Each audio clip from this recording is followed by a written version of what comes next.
Então, turma, salve, salve. Vamos iniciar a nossa revisão de direito ambiental para a prova da OAB. Primeira dica, é claro que nesse momento não dá para que a gente trabalhe essa estratégia, mas eu recomendo nos próximos exames, inclusive não serve somente para o OAB, magistratura, Ministério Público. Toda vez que você estiver em uma situação para estudar para uma prova da OAB ou concurso público, o mais adequado não é você pegar e fazer uma revisão de tudo que você aprendeu ou que você teve contato na universidade. Todo concurso, anotem, todo concurso tem a sua organicidade. Significa que ele tem uma perspectiva, ele tem uma lógica. Delegado tem uma lógica, Ministério Público tem outra, magistratura tem outra, e aí eu estou falando da primeira fase, e a OAB também tem outra dinâmica. Claro, uma revisão, ele não tem o condão de fazer o debate acadêmico aprofundado. É claro que aqui o debate é mais instrumental, é um debate muito mais para você conseguir identificar as questões e conseguir responder. O mais adequado em um exame, aí serve, como eu falei, para os próximos momentos, serve também para a segunda fase, é que você sempre procure estudar através do edital do exame, seja edital da OAB, da magistratura, do Ministério Público. Eu recomendo que você pegue os últimos exames, sempre eu recomendo os últimos 5 exames e tente categorizar por campo de conhecimento, direito constitucional, direito civil, direito processual civil, qual o nível de incidência de cada conteúdo naquela matéria. Vou dar um exemplo. Direito constitucional, 10 questões, controle de constitucionalidade. Em regra, você tem 2 questões de controle de constitucionalidade. Então, é preciso que você tenha um pouco de conhecimento ou um conhecimento satisfatório para você conseguir 2 questões de 10. É uma quantidade razoável de questões. E aí, obviamente, se você tem uma dificuldade maior, a partir do momento que você vai categorizar por porcentagem mesmo, direito constitucional, o que mais cai? Se você tem uma dificuldade nesse conteúdo, é claro que você vai se dedicar um pouco menos, ou melhor, um pouco mais esse conteúdo se você tem uma dificuldade nele. E se ele tem um nível de porcentagem, um nível de cair na sua prova.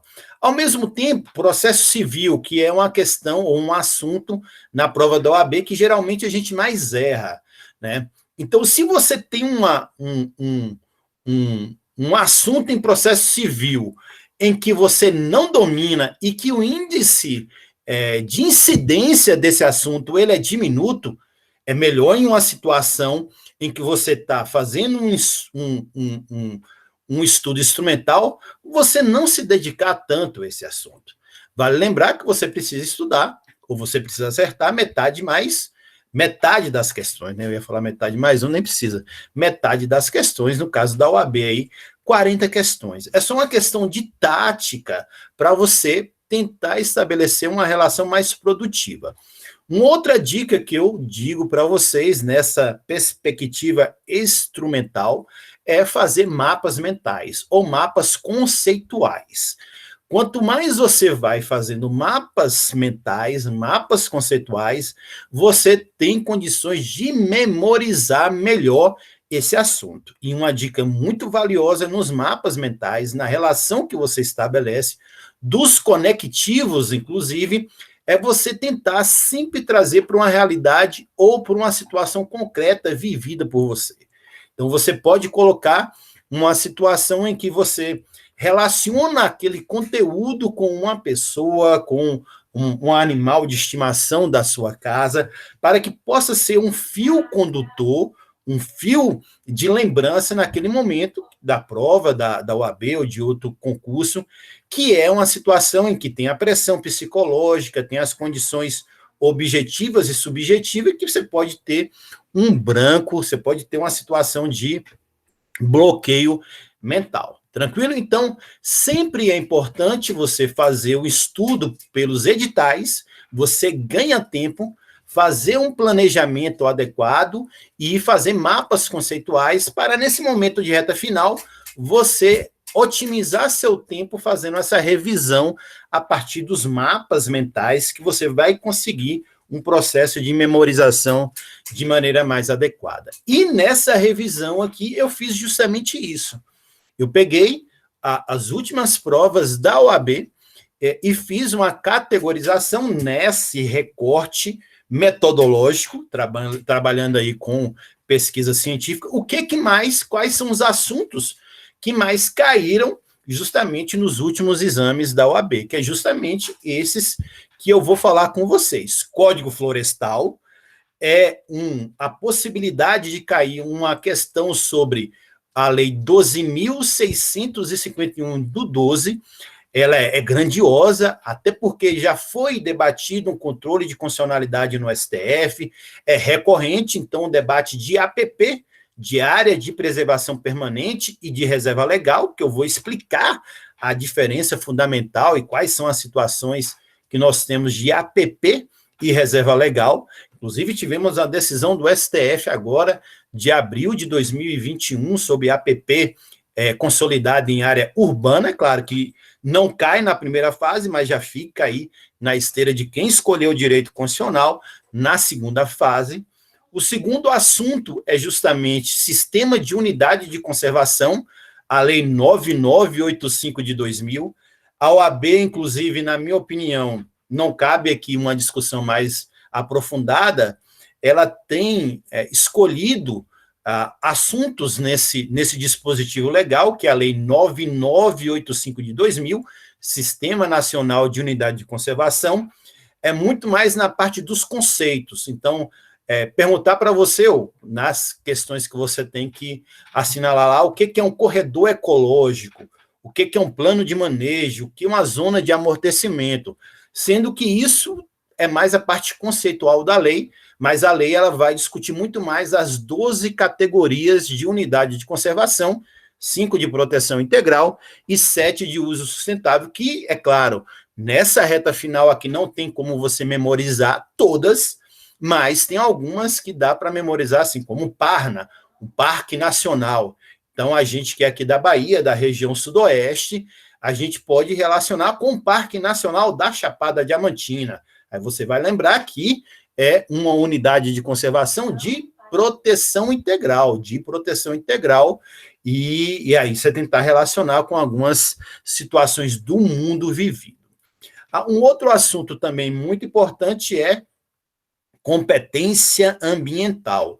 Eu digo para vocês que está aí na crista da onda, até porque tem um projeto de lei lá aprovado na Câmara dos Deputados, foi para o Senado agora, do novo marco regulatório do licenciamento ambiental.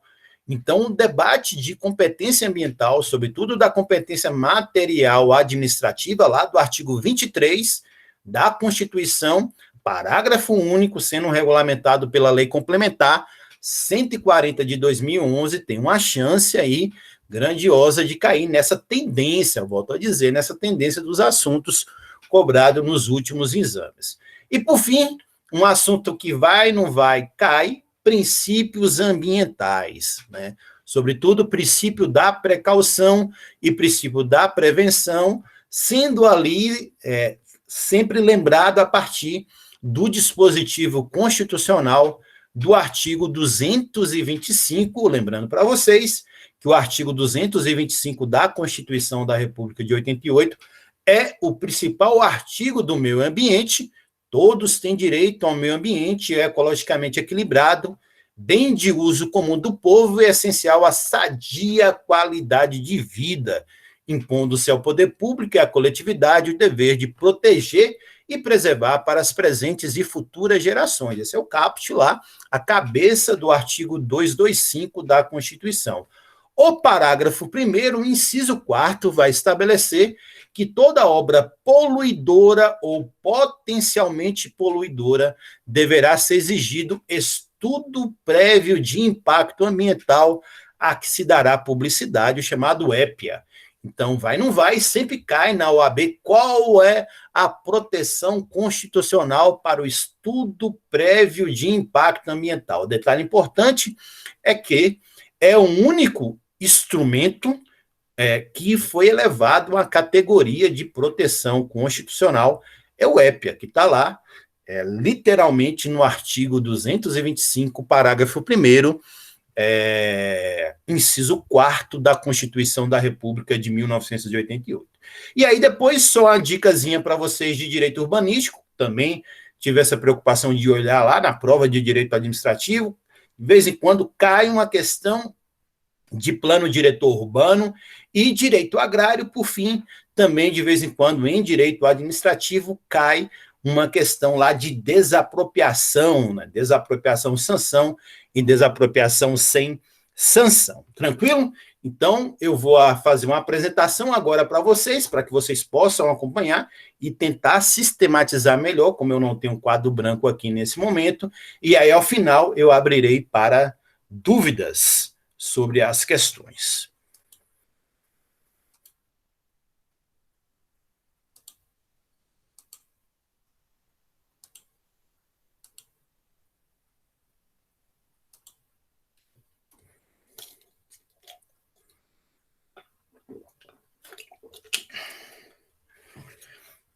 Então, vamos lá pela ordem, né? Nós vamos primeiro trabalhar com o Código Florestal e com o Sistema Nacional de Unidade de Conservação. Em alguns momentos, em alguns exames, a OAB ela vai preceder, vai antecipar esse debate com essa sigla chamada ETEP, Espaços Territoriais Especialmente Protegidos. ETEP, Espaço Territorial Especialmente Protegido. Com base na Constituição, no artigo 225, que eu já falei, o caput, mas agora, parágrafo 1º, inciso 1 e 3, nós vamos ter elencado ali as categorias de espaço territorial especialmente protegido. A gente vai compreender aquele espaço territorial especialmente protegido que a própria Constituição já estabelece literalmente, então, o Sistema Nacional de Unidade de Conservação é o espaço territorial especialmente protegido, lato. Por quê? A própria Constituição ela vai conceituar estritamente ali o dispositivo de Sistema Nacional de Unidade de Conservação. E eu estou falando especificamente do artigo 225, parágrafo 1º, inciso 3º. Então, vamos já, hipoteticamente, falar, olha, professor, se cair uma questão em que pede a fundamentação de espaço, fundamentação constitucional, de espaço territorial especialmente protegido na Constituição, a resposta correta é o artigo 225, parágrafo 1º, inciso 3º da Constituição, que lá textualmente vai falar que nós teremos que criar espaços territoriais especialmente protegidos. No entanto, hoje também a gente pode fazer uma interpretação que existe outros espaços territoriais especialmente protegidos em uma interpretação extensiva da Constituição, que é o caso justamente do Código Florestal, da Lei 12.651, especificamente da Área de Preservação Permanente, da chamada APP e da Reserva Legal. Então, exemplos de espaços territoriais especialmente protegidos é TEP, aquele que é legítimo mesmo, textualmente pela Constituição, é a unidade de conservação, que está lá no artigo 225, parágrafo 1º, inciso 3º. Mas também, se dependendo da questão aparecer lá, a possibilidade de colocar área de preservação permanente e reserva legal, com base no Código Florestal, na Lei 12.651, a APP aparece no artigo 4º e a reserva legal no artigo 12, também podemos considerar essas duas situações como espaço territorial especialmente protegido. Pois bem, então vamos começar pelo Código Florestal. No caso aqui, eu vou falar especificamente da APP, E da reserva legal, a lei é muito mais ampla, só que nessa revisão não tem condições da gente aprofundar e a OAB não pede de maneira aprofundada. Volto a dizer que aqui não é um momento de aprofundamento do debate da academia, aqui é, de fato, uma aula instrumental. Então, lá no artigo 4º da Lei 12.651 de 2012, vai trazer para a gente a área de preservação permanente, a APP. É uma área protegida, coberta ou não por vegetação nativa. Aí, um detalhe importante, gente, coberta ou não por vegetação nativa. Então, olha, professor, se aparecer lá em uma situação que ou ao plantio de vegetação nativa com vegetação exótica, pode? Hoje, pelo Código Florestal, pode. Ah, tem lá uma vegetação nativa com vegetação frutífera, banana, por exemplo, pode? Hoje, pelo Código Florestal, pode. Então, detalhe importante lembrar, coberta ou não por vegetação nativa. E com diversas funções ambientais, preservar os recursos hídricos, a paisagem, a estabilidade geológica e a biodiversidade. Não à toa, uma coisa importante é só lembrar também a função da APP, ela é também chamada Código das Águas, porque a área de preservação permanente, mais à frente eu vou colocar as categorias mata ciliar, restinga, duna, mangue, topo de morro, declividade acima de 45 graus, e aí sucessivamente, ela tem muito o condão, o objetivo de proteger os recursos hídricos.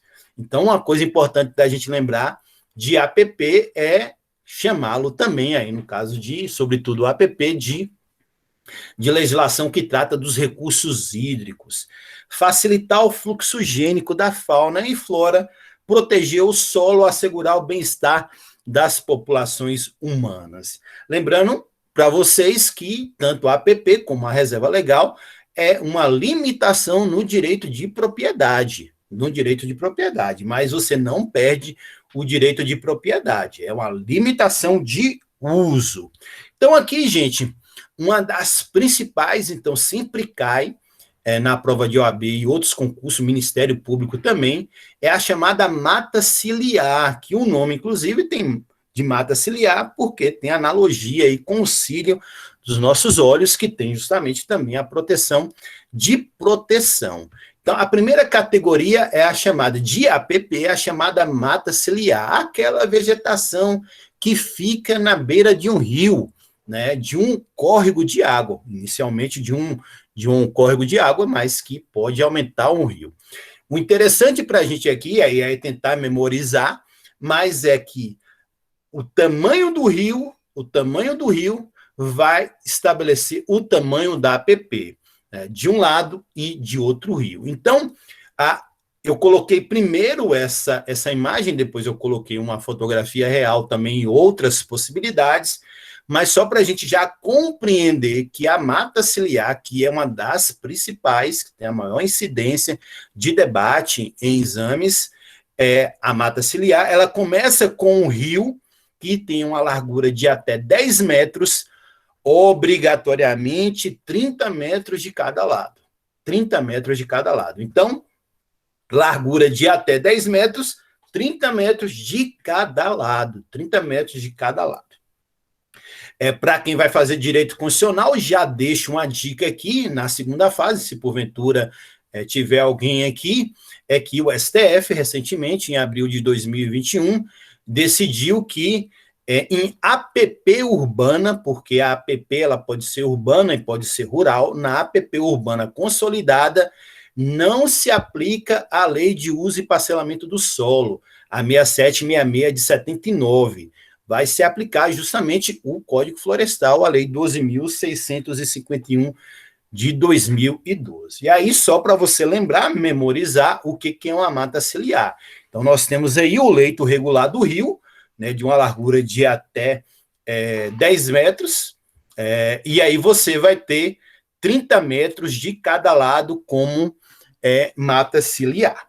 Tranquilo? Aí você aqui, claro que você tem que tentar memorizar, as duas primeiras são mais fáceis, né? Então, largura de até 10 metros, 30 metros de cada lado. Cursos d'água de 10 a 50 metros, 50 metros de cada lado. Cursos d'água de 50 a 200 metros de largura, 100 metros de cada lado. Cursos d'água de 200 a 600 metros de largura, faixa mínima aí de 200 metros de cada lado. E, por fim, cursos d'água com mais de 600 metros de largura, uma faixa mínima de 500 metros de cada lado. Geralmente cai mais as duas primeiras, como forma de você tentar saber se você realmente domina essa parte de APP, de mata ciliar.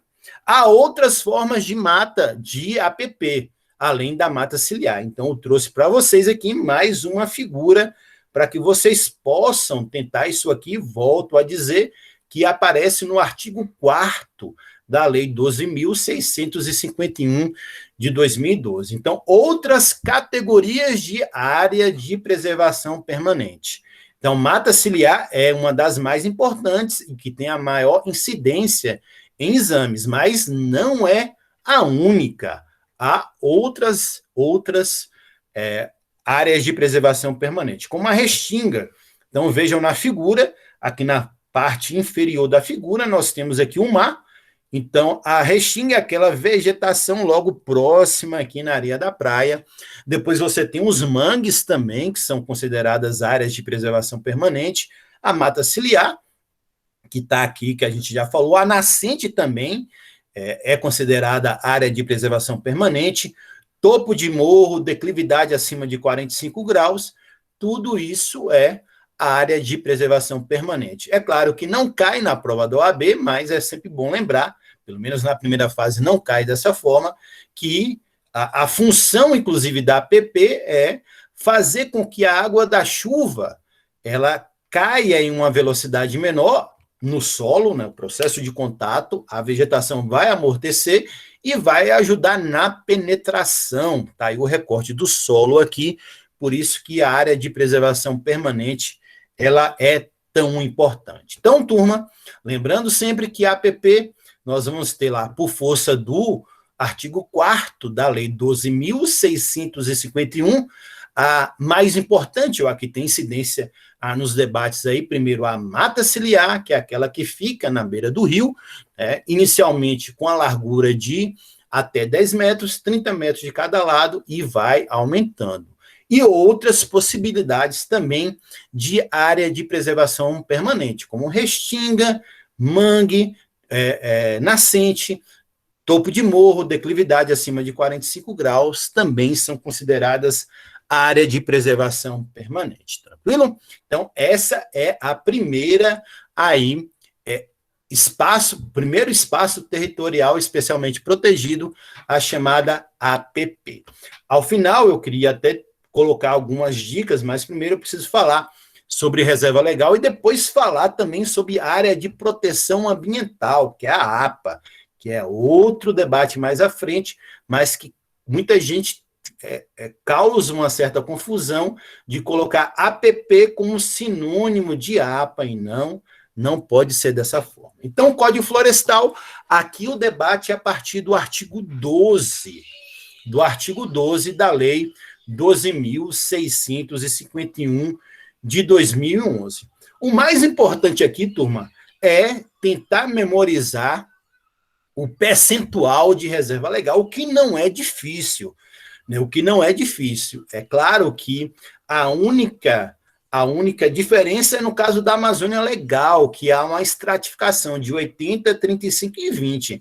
Mas no resto do país, e aí depende do bioma da Caatinga, bioma Mata Atlântica, bioma Pampas, ou melhor, Nordeste, com exceção de uma parte do Maranhão, Sudeste, Sul e uma parte do Centro-Oeste, com exceção do Mato Grosso, tudo vai ser 20%, e eu coloco, inclusive, aqui mais à frente, uma figura para que vocês possam memorizar essa questão da reserva legal. Então, pode ser que caia, de vez em quando a OAB coloca dessa forma. Então, conceituação e objetivos da reserva legal, que é uma limitação ao direito de propriedade. Limitação, você continua com a propriedade. Assegurar o uso econômico de modo sustentável dos recursos naturais, auxiliar a conservação e reabilitação dos processos ecológicos e promover a conservação da biodiversidade, bem como o abrigo e a proteção de fauna silvestre e da flora nativa. Então, aqui, uma figurinha para ajudar no processo de memorização. Você tem uma propriedade, um imóvel rural, um imóvel rural em que você tem aqui a casa, por exemplo, os estábulos, você vai ter um rio aqui, que é a APP, e a reserva legal é esse percentual aqui. Uma observação, já coloquem aí em letras garrafais. A APP, a área de preservação permanente, ela pode ser urbana ou rural. A APP pode ser urbana ou rural. A reserva legal só pode ser rural. A reserva legal só pode ser em imóvel rural. Não se discute reserva legal para imóvel urbano. Não se discute reserva legal para imóvel urbano. Mais uma dica, nessa esteira de quem vai fazer uma segunda fase aí, o critério aqui que o Código Florestal vai usar é o critério da destinação do imóvel, e não da localização. Afasta-se o debate lá do Código Tributário Nacional, artigo 29, 30, 31 e 32, afasta-se esse debate da localização e é acolhida aqui para efeito do Código Florestal o aspecto da destinação. Então, se você tem um imóvel em perímetro urbano, mas que ele tem a atividade agro-silvopastoril, por exemplo, aquele imóvel vai ser considerado rural, porque o importante para a gente é a destinação e não a localização. Então, não esqueçam, a área de preservação permanente, APP, ela pode ser rural ou pode ser urbana. Reserva legal, sempre o debate é a partir de um imóvel rural, a partir da sua destinação. Então, aqui, gente, um mapa do Brasil, para tentar ficar mais claro para vocês. Então, a reserva legal é uma limitação, uma limitação dentro do imóvel rural, em que você vai preservar um percentual da sua área, Então, é só lembrar que Caatinga, Pampas, Mata Atlântica, 20%, ou Nordeste, Sudeste e Sul, 20%. A única dificuldade, que geralmente é o que mais cai em provas da OAB e outros exames, é essa estratificação da Amazônia Legal. Lembrando que a Amazônia Legal vai pegar todos os estados do norte, mais uma banda, mais um pedaço aqui do Maranhão e o Mato Grosso aqui, mais no centro-oeste. Então, nesse caso, na área da Amazônia Legal, é só lembrar que em área de floresta é 80% de reserva legal. Em área de floresta na Amazônia Legal é 80% de reserva legal. Quando você desce um pouco mais na área de transição, e olha aqui um mapa aqui que eu coloco para vocês, em área de transição Amazônia Cerrado, 35%. 35%. É só lembrar que é a área de fronteira agropecuária em que houve já expansão, o chamado Pantanal Mato-Grossense, em que a agropecuária, que a soja já está instalada, naquela área ali de transição Amazônia Cerrado, 35%. E aí, mais embaixo, então, mais área ali da área de transição Cerrado com os outros biomas, Caatinga, Mata Atlântica, Pampa, aí 20%. Então, a única dificuldade, turma, é lembrar que lá em cima, na Amazônia Legal, há uma estratificação da reserva legal. 80% em área de floresta, é só lembrar o porte arbóreo, florestas, 80%. Um pouco mais embaixo, Cerrado, 35%. Área de transição, floresta, Cerrado, 35%. E nos demais biomas, Caatinga, Mata Atlântica, Pampas e uma parte também do Pantanal, é 20%. Certo?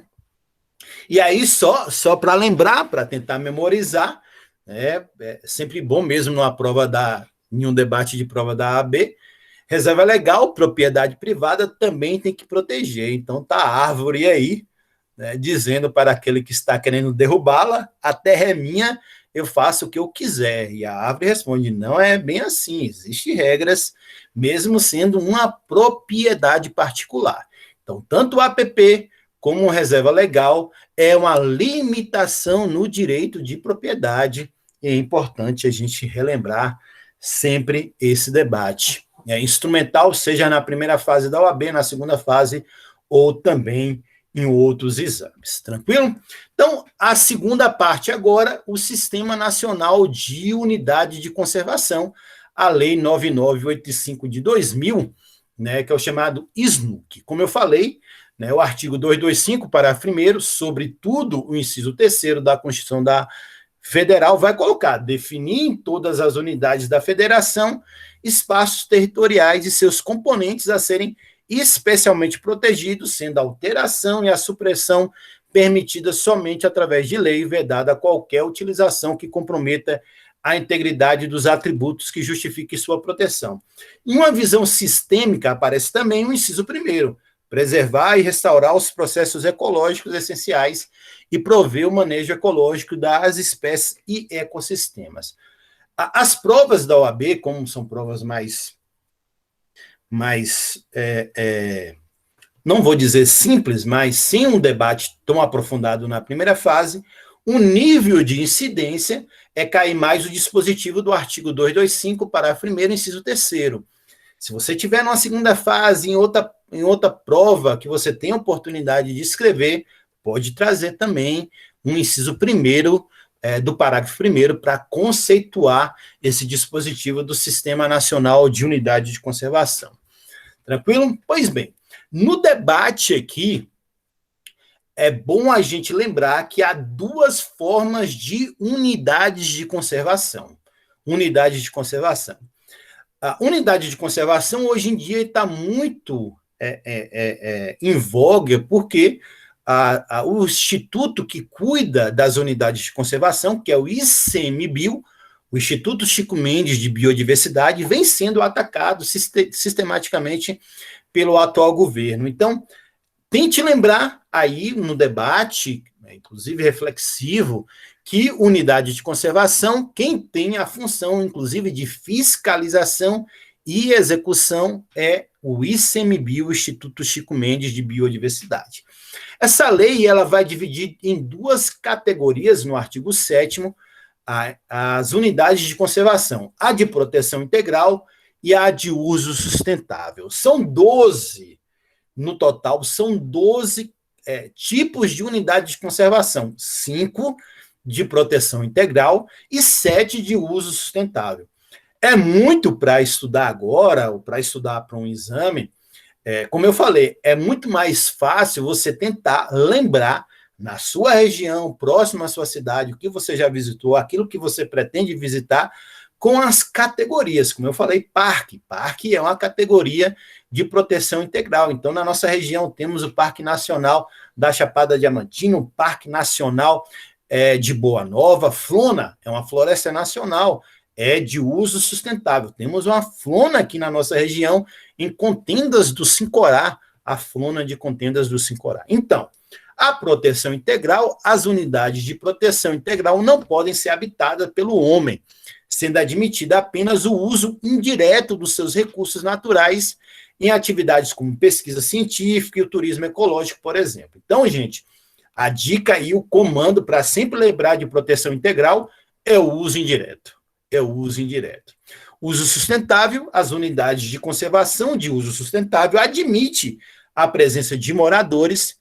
Elas têm como objetivo compatibilizar a conservação da natureza com o uso sustentável de recursos naturais. Então, é o uso direto. Por exemplo, uma APA, Área de Proteção Ambiental, que está lá no artigo 15 da Lei 9985 de 2000, vai estabelecer que é uma grande extensão de área aqui, com a densidade de ocupação humana, é de uso sustentável. Então, é só lembrar, proteção integral, e aí, por exclusão, é mais fácil você tentar memorizar as de proteção integral, porque são 5, quantidade menor, é o uso indireto. Então, você tem a perspectiva de intocabilidade ou de um uso muito controlado a do meio ambiente. E o uso sustentável não, é o uso direto, e aí você vai ter uma relação mais sustentável. Então, coloquei para vocês aqui a 5 de categoria de proteção integral, depois a 7 de uso sustentável, e no próximo quadro, depois que eu colocar as 12, eu fiz um quadro para vocês, para que vocês possam tentar memorizar. É claro, é um pouco difícil de memorizar agora, mas com algumas estratégias, como eu falei, de relacionar com aquilo que você já visitou, com aquilo que você pretende visitar, com a área que você acha bonita, que você quer visitar um dia, eu acho que tem como você tentar lembrar, né? Inclusive, na aula normal, vamos dizer assim, de direito ambiental, inclusive eu trabalho com muitas fotos de áreas dos nossos biomas, das nossas regiões aqui na Bahia, justamente para que o aluno, a aluna possa relacionar, mas aqui, nessa aula instrumental, não tem como. Então, estação ecológica é SEC, essas siglas são as siglas mais usuais, mas pode ser que caia em algum exame uma outra sigla. Mas essas são as siglas mais usuais. Estação ecológica é SEC, reserva biológica é REBIO. REBIO, anote aí, gente, já caiu numa prova da OAB, é a unidade de conservação de proteção integral mais restritiva. Se cair lá um enunciado falando qual é a unidade de conservação que não pode nada, é REBIO. A REBIO, Reserva Biológica, é a unidade de conservação de proteção integral, portanto, dentro daquelas que usam em direto, ela é a mais impeditiva. Então, é só lembrar, das que tem mais impedimento é a REBIO. Parque Nacional, Parna. Dica aí, qual das de proteção integral é a mais deliberativa, a mais democrática? É o Parque Nacional. Porque o Parna, o Parque Nacional, ele tem a vocação do ecoturismo, da pesquisa in situ, então ela é a mais democrática, vamos dizer assim, das categorias de proteção integral. Monumento natural, Monarmo, Refúgio da Vida Silvestre, o Revis. Depois, as categorias de uso sustentável, área de proteção ambiental, APA, área de relevante interesse ecológico, área e floresta nacional, a FLONA, reserva extrativista RESEX, só lembrar lá dos seringueiros e tudo mais, reserva da fauna, REFAL, reserva de desenvolvimento sustentável, RDS, né, que pode ser usado, inclusive, com a agricultura, agroecologia. A irmã Dorothy, como quando foi assassinada, estava lutando pelo RDS. E, por fim, a reserva particular de patrimônio natural. Essa eu diria que é a mais fácil de você memorizar no tocante ao domínio, que é a RPPN, porque o próprio enunciado já fala. Então, cuidado com isso. Na prova, de vez em quando dá uma dica, reserva particular de patrimônio natural. Essa é a única que no próprio enunciado está dizendo, é particular. Então, você não vai ter uma reserva particular de patrimônio natural que seja pública, ela é uma RPPN. E aí, eu coloquei para vocês aqui algumas características, não são todas, mas na incidência dos concursos, dos exames, é o que mais cai, o que você mais vai relacionar. E aí, como eu falei, é só você tentar aí fazer uma estratégia pessoal, aí não tem como eu dar uma dica mais completa, porque depende da sua estratégia de ensino-aprendizagem.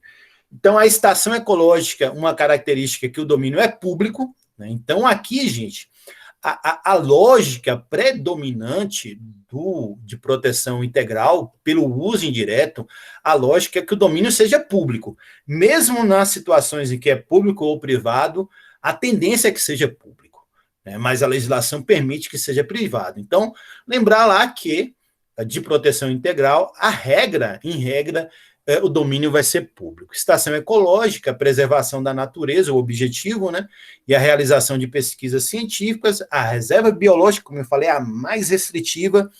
Domínio público também, preservação integral da biota, demais atributos naturais existentes em seus limites, sem interferência humana direta ou modificações ambientais. Inclusive, para você fazer uma pesquisa in situ, né, porque essa legislação vai conceituar pesquisa in situ e pesquisa ex situ. Até eu, no final, vou colocar algumas expressões que mais caem. A pesquisa in situ é aquela que o pesquisador vai na própria unidade de conservação. A pesquisa ex situ é aquela que ele tem o direito, ou ele tem a prerrogativa, ele tem a autorização de tirar uma espécie da flora ou da fauna para uma pesquisa em laboratório, né? Rebio só aceita pesquisa, por isso que a regra é só pesquisa in situ, você tem que pesquisar lá. Parque Nacional, e aqui, gente, eu coloquei um asterisco aqui, uma observação, porque Parque Nacional aqui vai admitir parque estadual e parque municipal. Então, nós estamos falando de uma lei federal, de um regime de unidades de conservação de regime federal, mas parque existe também, por isso essa observação, coloquem aí, parque em categorias de unidades de conservação de proteção integral, ela pode ser também um parque estadual, como tem aqui na Bahia, Parque Estadual da Serra do Cunduru, ou um parque municipal, como tem aqui em Vitória da Conquista, o Parque Municipal da Serra do Piripiri. Então, ele é público, preservação do ecossistema, naturais de grande relevância ecológica e beleza cênica, possibilitando a realização de pesquisa científica e desenvolvimento de atividades de educação e interpretação ambiental, de recreação em contato com a natureza e turismo ecológico. Então, parque é a que mais está relacionada com o nosso cotidiano, então é a mais fácil. Vamos torcer aí para cair uma questão de parque.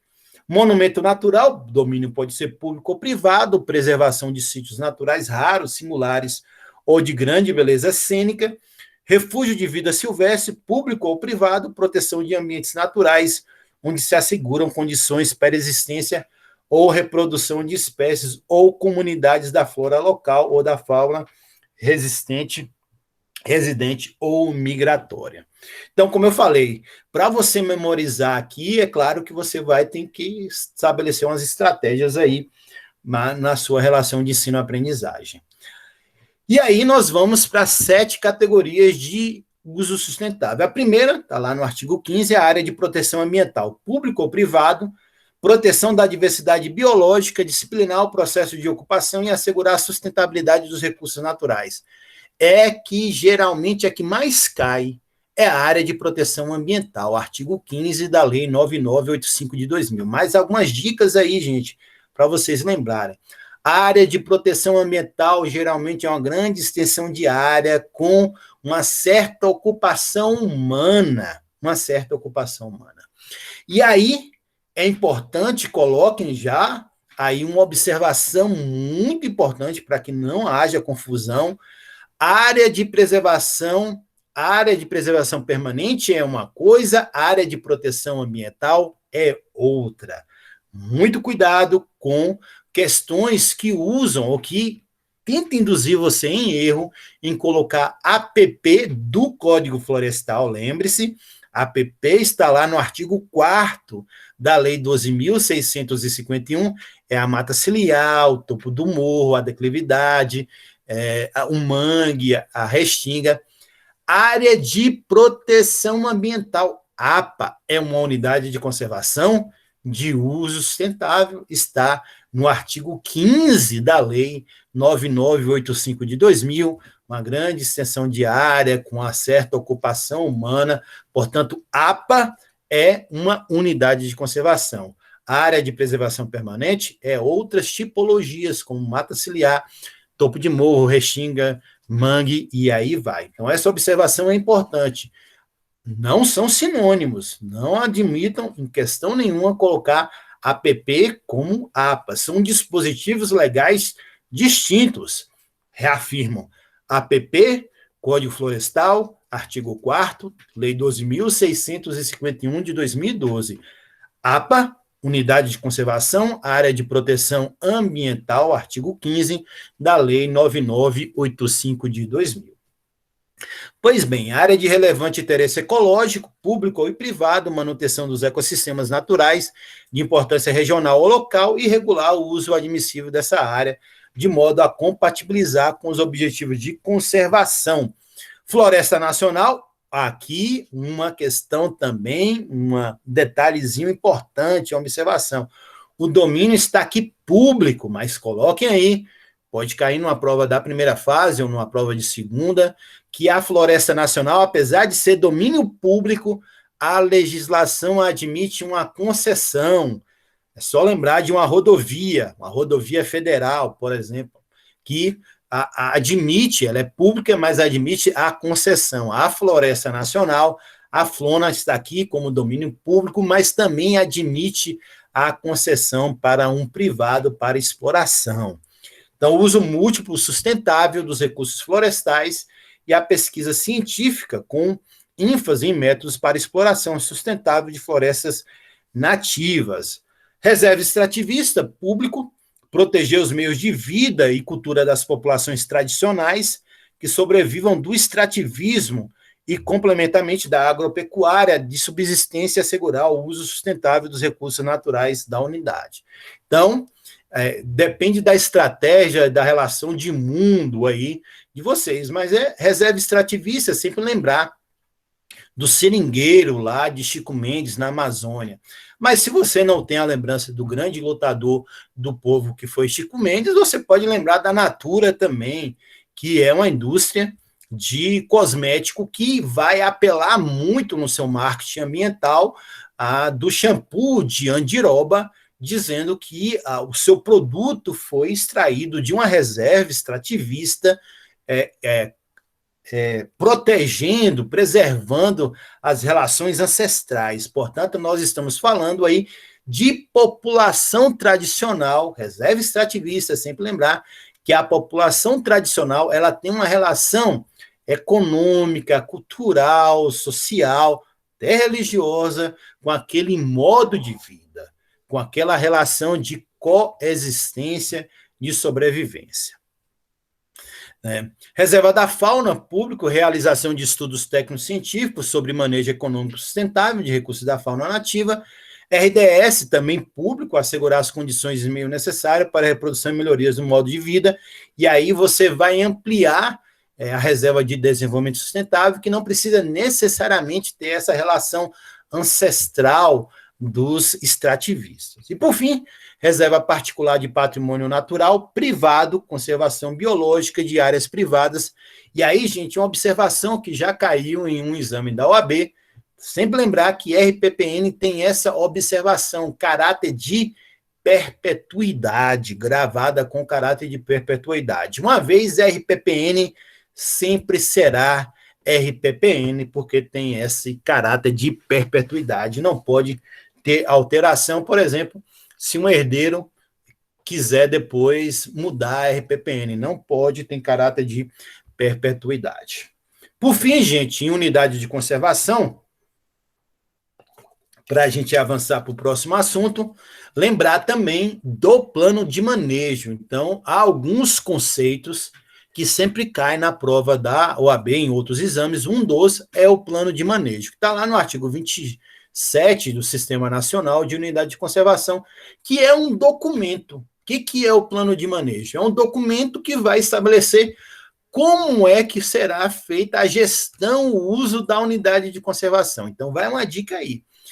O plano de manejo é como se fosse a certidão de nascimento da unidade de conservação. Então, quando você nasce, tem lá as informações, pai, mãe, mãe, nasceu ali no hospital tal, tem as informações ali. O plano de manejo, de certa forma, uma dica aqui para a gente trabalhar uma analogia, é como se fosse a certidão de nascimento da unidade de conservação. Vai dizer o que ela é, como ela deve ser, como deve ser feita a gestão, quem pode visitar, qual é a quantidade de pessoas que pode visitar. Então, o plano de manejo ele é importante, sobretudo em unidades de conservação de proteção integral. Detalhe importante, um prazo aí, inclusive, de 5 anos para a elaboração desse plano de manejo.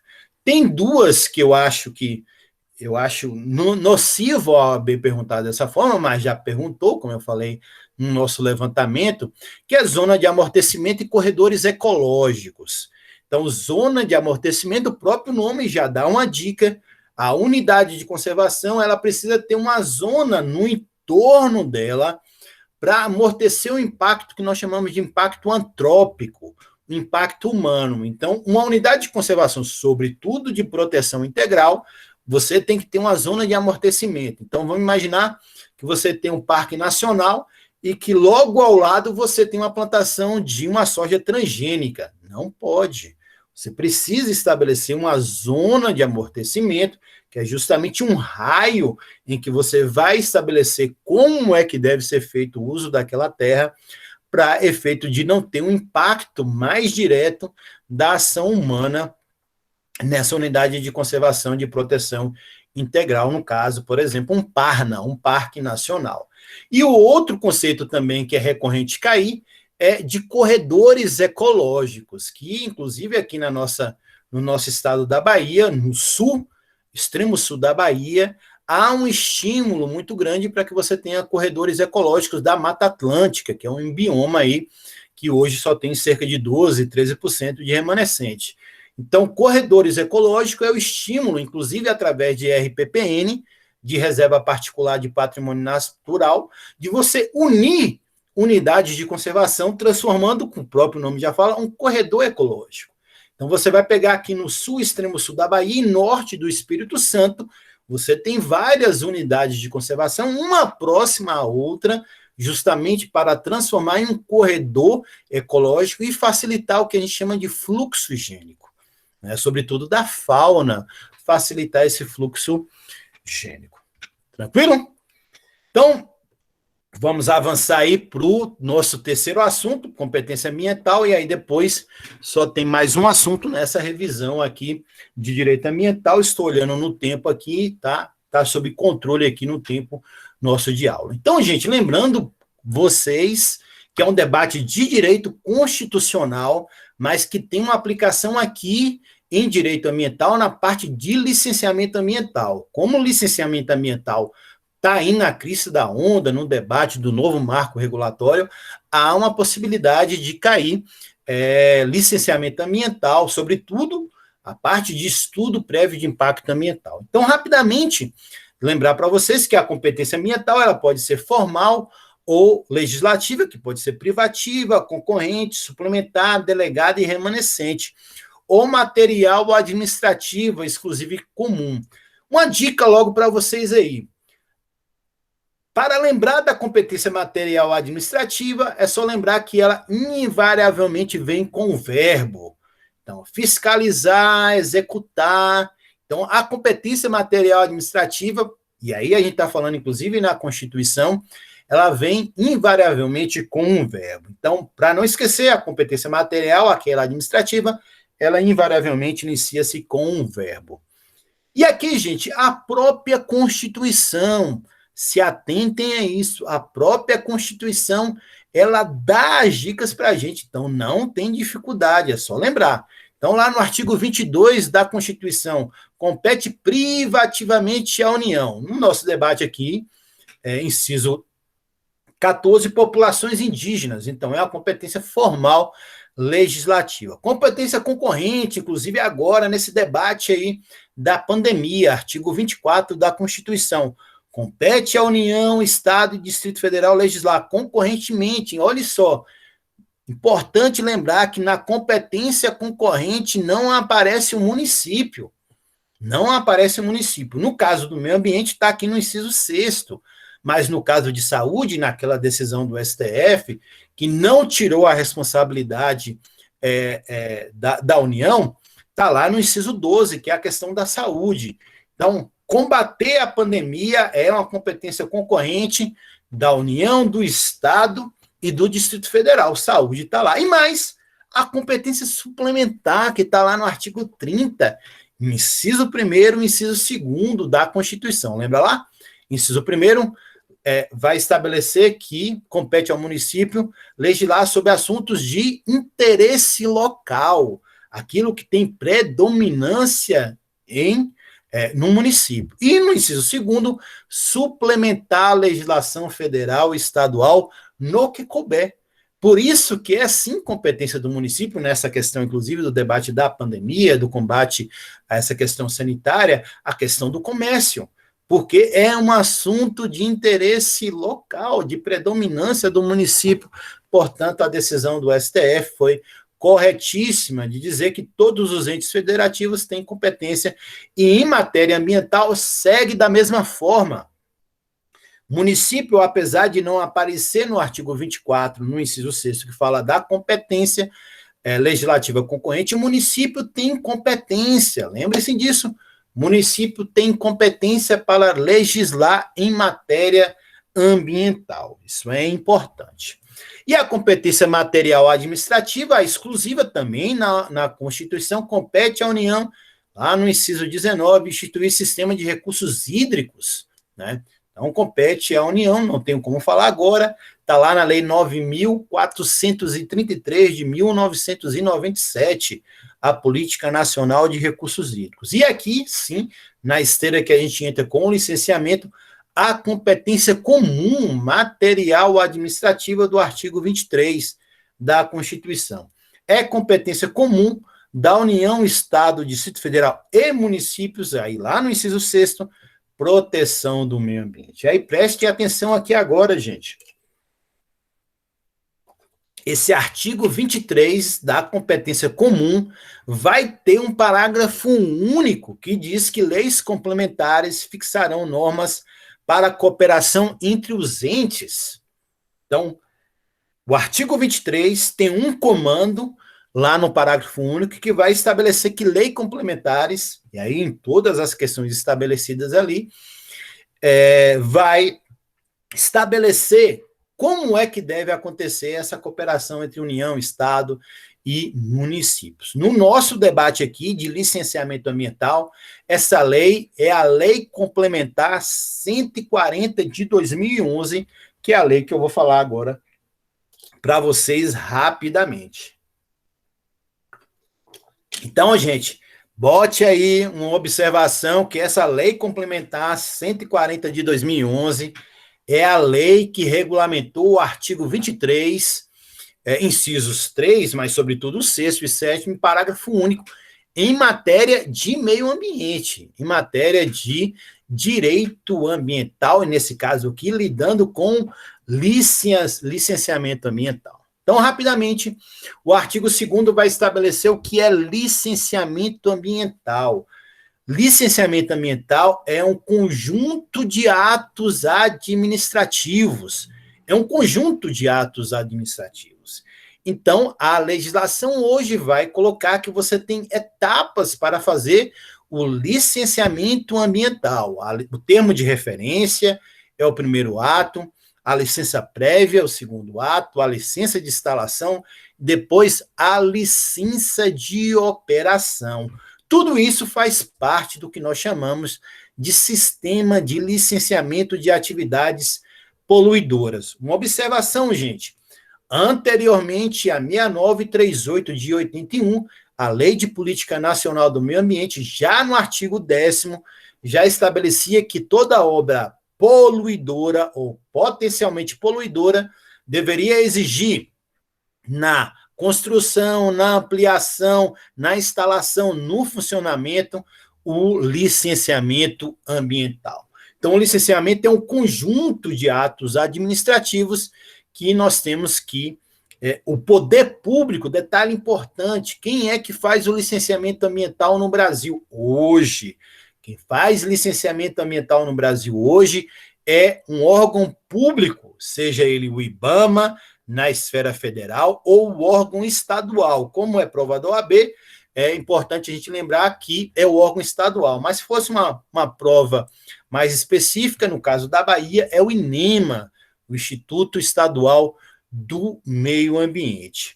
Quem é que vai fazer o licenciamento é sempre um órgão público. O proponente, ele pode ser um ente público, como pode ser um ente privado. Importante também, inovação aí na Lei Complementar 140 de 2011, é a chamada atuação supletiva e a atuação subsidiária. Então, eu combino o artigo 2º com o artigo 15 para falar de atuação supletiva e combino o artigo 2º com o artigo 16 para falar da lei complementar, obviamente, de atuação subsidiária. Vamos lá, as dicas.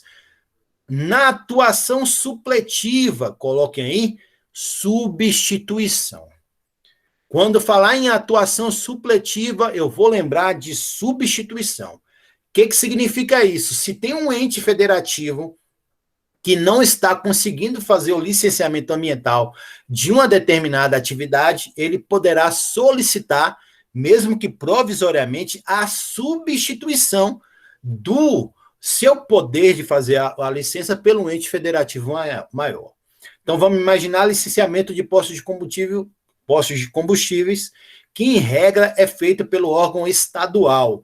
Vamos imaginar que qualquer situação, problema técnico, ele está impedido momentaneamente de fazer o licenciamento. Ele pode solicitar supletivamente que o órgão ambiental federal faça o licenciamento ambiental. Então, lembre-se, a atuação supletiva é substituição do ente federativo no processo de licenciamento ambiental.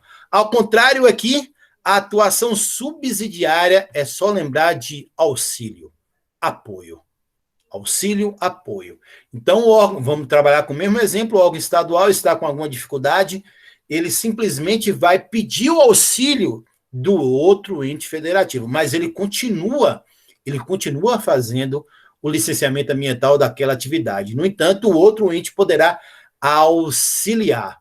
Portanto, a atuação supletiva é substituição, a atuação subsidiária é auxílio, é apoio.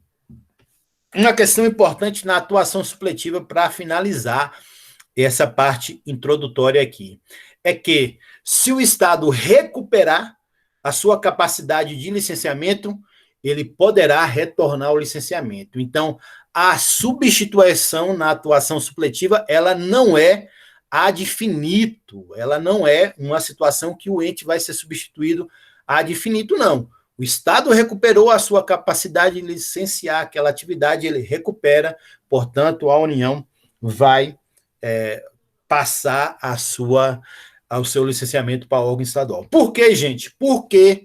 E aí, é isso aqui que é importante também nesse debate da lei complementar. O artigo 7º,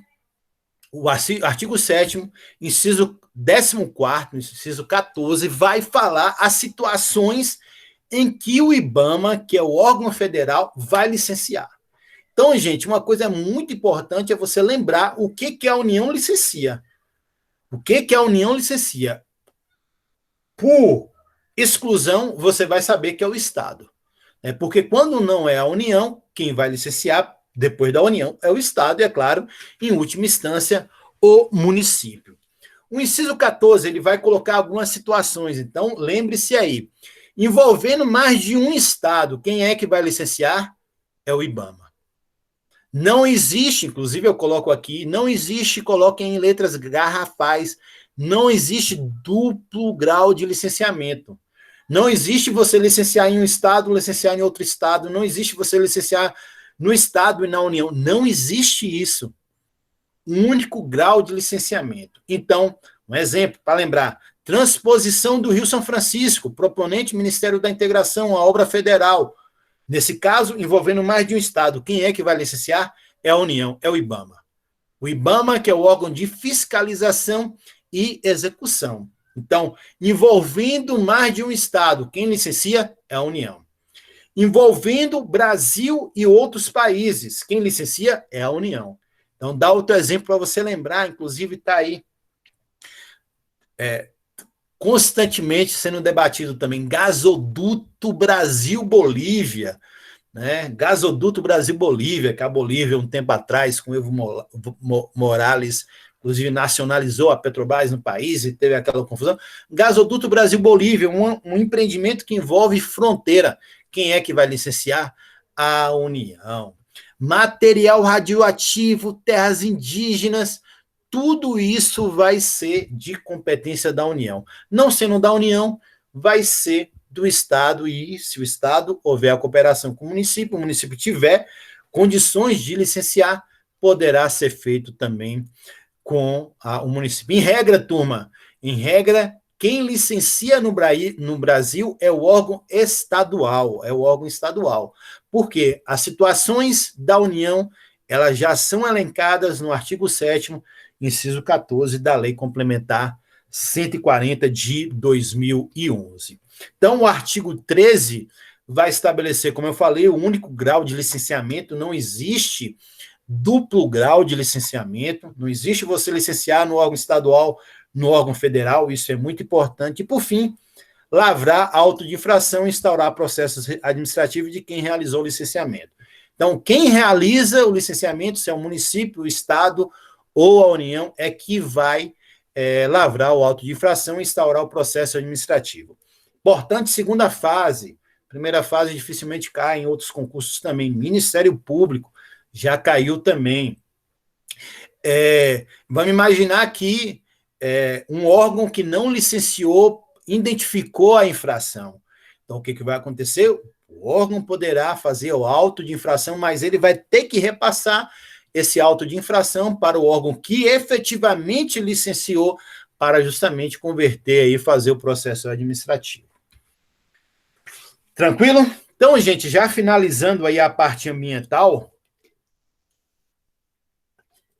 nessa esteira do artigo 225, parágrafo 1º, e do licenciamento ambiental, é bom a gente lembrar que o principal instrumento que nós vamos ter, inclusive na segunda etapa, ali na licença prévia, depois do termo de referência, é o estudo prévio de impacto ambiental, o EPA, que diz lá no artigo 225, parágrafo 1º, inciso 4º, exigir na forma da lei, para instalação de obra ou atividade potencialmente causadora de significativa degradação do meio ambiente, estudo prévio de impacto ambiental a que se dará publicidade. Uma dica, gente, para a segunda fase e outros concursos também. O EPIA, ele sempre vai andar junto com o RIMA, porque nós temos uma resolução do CONAMA, a 001, de 1986, que vai estabelecer e vai regulamentar a questão do estudo de impacto ambiental. Então, o EPIA é o documento técnico e você precisa também construir, no caso, quem constrói o EPIA é uma equipe técnica contratada ou licitada, dependendo da situação, se é um ente público ou privado, e depois que você termina o EPIA, obrigatoriamente você tem que fazer um RIMA. Então, anotem aí, o RIMA nada mais é do que um resumo técnico feito de forma didática para que a população tenha acesso aos estudos, aquilo do conteúdo do estudo, mas a população não tem como ter compreensão do EPIA. Então, tomar muito cuidado, porque o EPIA ele vai andar sempre junto com o RIMA. Só existe RIMA se existir o EPIA, então é o único instrumento que textualmente vai ter a proteção constitucional. Então, a dica aí para lembrar do dispositivo, artigo 225, parágrafo 1º, inciso 4º, estudo de impacto ambiental. Uma última dica, por força da Constituição, o estudo de impacto ambiental já estava lá na 6938 de 81, no artigo 9º, inciso 3º, mas a terminologia mais adequada hoje é EPIA, estudo prévio de impacto ambiental, por força aqui do dispositivo constitucional, exigir na forma da lei para instalação de obra ou atividade potencialmente causadora de significativa degradação do meio ambiente, estudo prévio de impacto ambiental a que se dará publicidade. Então, a nomenclatura mais adequada hoje é EPIA, por força de ser um estudo prévio de impacto ambiental. E, por fim, gente, na parte de direito ambiental, sempre cai também os princípios ambientais. Não tem como eu falar de todos, mas o que tem a maior incidência é o princípio da precaução e o princípio da prevenção, né? Que a gente tem que tomar cuidado, que não são sinônimos. Uma dica, numa linha espaço-temporal, a precaução vem primeiro, a prevenção vem depois. Só lembrar disso. A precaução vem primeiro, a prevenção vem depois. E sim, o princípio da precaução se caracteriza pela não intervenção no meio ambiente antes que se tenha certeza de que não haverá dano ambiental irreversível ou de difícil reparação. Então, turma, há dois comandos no princípio da precaução, por força, inclusive, da Declaração do Rio, princípio 15 da Declaração do Rio, e por força também da Resolução CONAMA 00186, artigo 5º, inciso 1º, que é o quê? falta de consenso científico. Então, existe uma ausência, não existe consenso científico, há uma falta de consenso científico. Então, o que você faz? Não faz. É o risco. Então, vou dar um exemplo aqui de uma situação que não tem consenso científico até hoje, que é os transgênicos. Então, lembre, pegue aí na sua casa fandangos, ou o milho de soja, ou milho, que é o milho BT da Monsanto, ou a soja, o óleo de soja, que é a soja Road Rap Rad da Monsanto. Vai ter lá um T enorme, um triângulo com T, transgênico. Até hoje tem uma parte da ciência que diz que não causa problema nenhum, tem outra parte que diz que é preciso estudar mais. Portanto, nesse caso, é o risco. Não há consenso científico. O que a gente deve fazer? Não fazer é o risco. O outro comando do princípio da precaução é o dano grave ou irreversível. Então, os estudos ainda não conseguem apontar, novamente, transposição do Rio São Francisco, se você vai ter um dano grave ou irreversível daqui a 20, 30, 40, 50 anos. O que você faz? Não faz. O princípio da precaução é o risco, é a cautela, é esperar um pouco, é estudar um pouco mais. E o princípio da prevenção pauta-se na adoção de todas as medidas necessárias para evitar que as ações humanas causem danos. Portanto, é o dano. Você já tem um nexo de causalidade entre o evento e o dano. O que você faz? Previne. Então, lançamento de partículas de enxofre na camada atmosférica, chuva ácida, isso já é sabido. Não há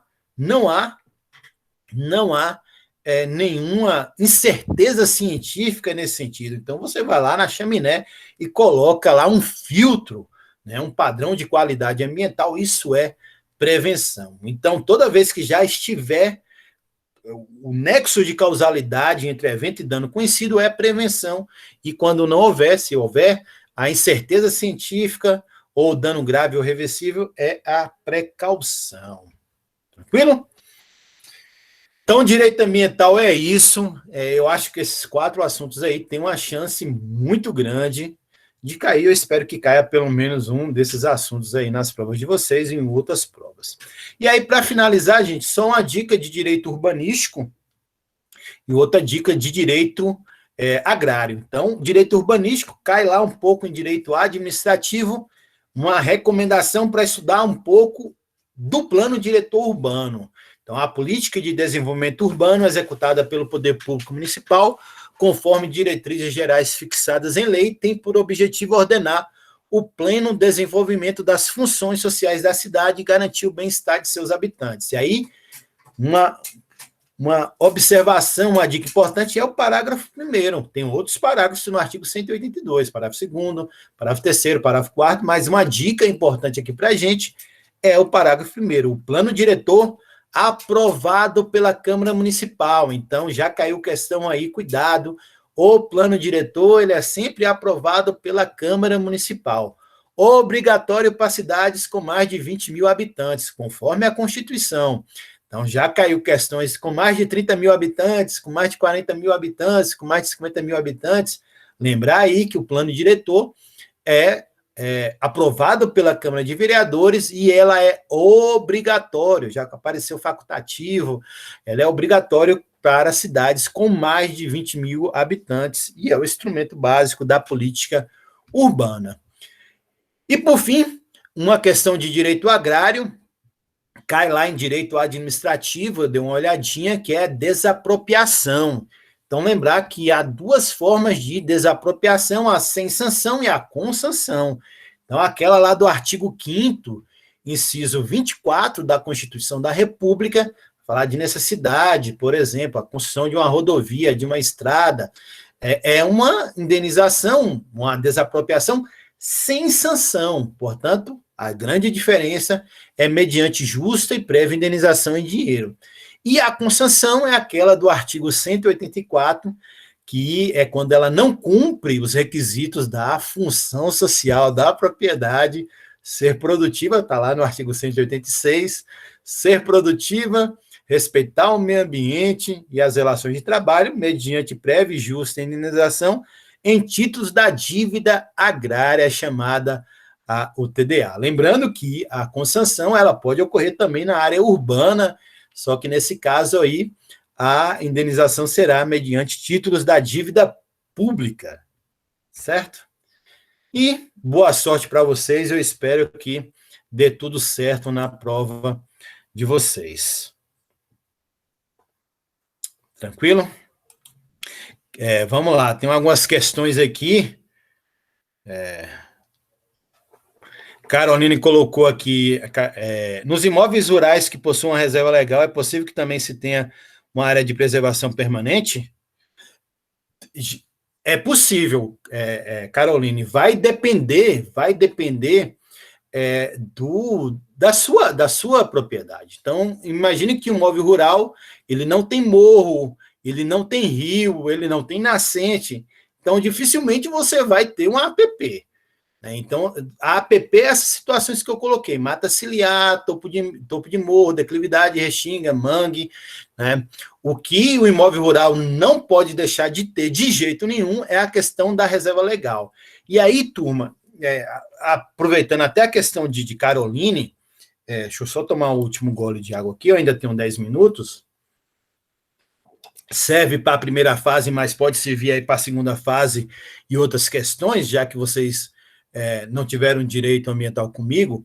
Algumas súmulas do STJ que cai muito em concurso, Ministério Público, magistratura, relacionada à questão de meio ambiente. Então, na esteira do que a Emanuele está colocando aí. Uma primeira súmula muito importante, anotem aí, que é indúbio pro natura. O STJ já pacificou em várias decisões em que, na dúvida, sempre em favor da natureza. Sempre em favor da natureza. Então, se você tiver uma situação de conflito, como aconteceu do Código Florestal, na mata ciliar de 30, a área de preservação permanente consolidada, 30 de cada lado e 15 de cada lado, por força, inclusive, das decisões reiteradas dos tribunais superiores, sobretudo nesse caso de súmula do STJ, indúbio pro natura, indúbio pro natura. Essa é uma primeira súmula do STJ. Uma segunda súmula do STJ, obrigação propter rem, muito usado, Caroline, nos casos de Código Florestal, obrigação propter rem. Então, se você comprou uma propriedade, um imóvel rural, em que não há reserva legal, é sua obrigação recompor? É sua obrigação recompor, por força, inclusive, do que dispõe o Código Florestal e o que dispõe também o STJ nessa questão da obrigação propter rem. Se você comprou um imóvel rural, não tinha reserva legal, você é obrigado a recompor, e o Código Florestal vai ter uma tabelinha aqui do tamanho do módulo fiscal, ela vai orientando vocês. Né? Há uma outra observação também importante, uma terceira súmula do STJ no tocante à questão ambiental. Em matéria de direito ambiental, a responsabilidade será sempre objetiva. Responsabilidade ambiental, responsabilidade civil será sempre objetiva por conta da questão do risco integral. Então, será independente de mensuração de culpa. Tranquilo? Eu já falei 3 aí. Deixa eu ver mais algumas questões aqui, eu falo mais. Existem situações em que a população, com moradia já consolidada, permanecem na área de proteção integral. Seria área de uso controlado? Qual a denominação para esse tipo de situação? Tainá, na verdade, o que a legislação estabelece, o Sistema Nacional de Unidade de Conservação, lá no artigo 42 e 43, é a desapropriação e realocação dessas pessoas. É uma matéria ainda muito polêmica para debate, porque cai naquela questão de ter orçamento para fazer esse processo de desapropriação, obviamente, porque nesse caso aí não é uma desapropriação, voltando ao debate que a gente acabou de fazer agora, não é uma desapropriação, sanção. Né? A criação de unidade de conservação foi por necessidade, por exemplo, então não é uma desapropriação sanção. Então, nesse caso, a legislação recomenda é a desapropriação e a indenização e realocação dessas pessoas. O que tem acontecido, e aí é um debate da doutrina, que obviamente não vai cair em questão de OAB, é que há hoje a possibilidade de você fazer um termo de ajustamento de conduta, sobretudo envolvendo populações tradicionais. Então,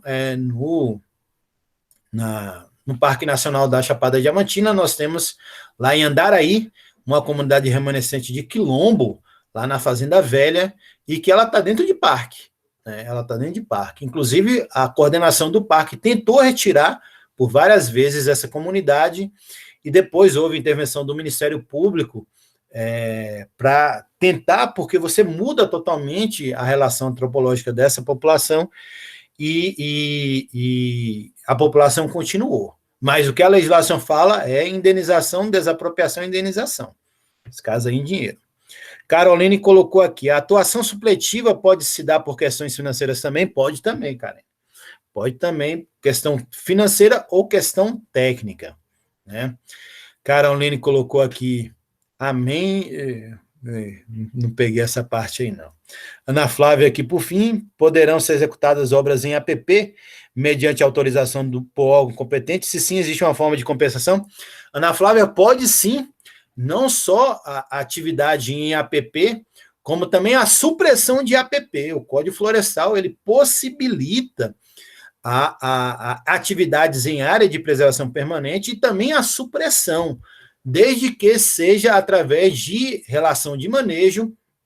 Por exemplo, a apicultura em área de preservação permanente, pode, desde que essa atividade seja através de manejo agro-silvopastoril, é possível também, hoje no Código Florestal, aí vai depender de algumas questões, Ana Flávia, que nessa revisão eu não tenho condições de estudar, de falar, que é o cadastramento do imóvel rural no CAR, no Cadastro Ambiental Rural, que pressupõe que justamente você, que tem um imóvel rural, possa fazer manejo de área de preservação permanente e também de reserva legal. Né? E a compensação, ela pode ser feita em uma outra propriedade, sempre respeitando o caráter da bacia hidrográfica. Então, foi um debate também muito grande no Código Florestal, se eu poderia compensar uma área de reserva legal em outra área, em outro estado. Pode, em outra área, em outro estado, através de servidão ambiental. No entanto, hoje o que os órgãos ambientais sempre solicitam é que seja na mesma bacia, portanto, no mesmo bioma dessas áreas. Certo? Tranquilo? Então, gente, só para finalizar, já que não há mais nenhuma dúvida aqui, beleza, Ana? Uma última súmula do STJ, súmula 618, em matéria ambiental, como em matéria de direito consumidor, súmula 618 do STJ, inversão do ônus da prova. Então, quem alega não tem que provar. Então, isso é importante aí, a prova da OAB de segunda fase e tudo mais. Então, gente, para o tempo que a gente tinha, de 1h30, eu acho que foi o possível aí. Eu espero ter ajudado, contribuído com vocês. Se houver qualquer uma outra dúvida aí, a gente está aí para esclarecer, tá bom? Boa sorte para vocês na prova, e eu espero que vocês passem para a segunda fase e também possa servir essa revisão para outros exames ou para a segunda fase, tá bom? Um grande abraço, fiquem em casa na medida do possível. Se precisar sair, no caso de domingo da prova, não se esqueçam de usar máscara, tá bom, gente? Um grande abraço para vocês, bom feriado e tudo de bom. Tchau, tchau. Tchau, tchau, Natália, Mariana, Ana Flávia, Sabrina, Manuele, de nada. Tchau, Caroline.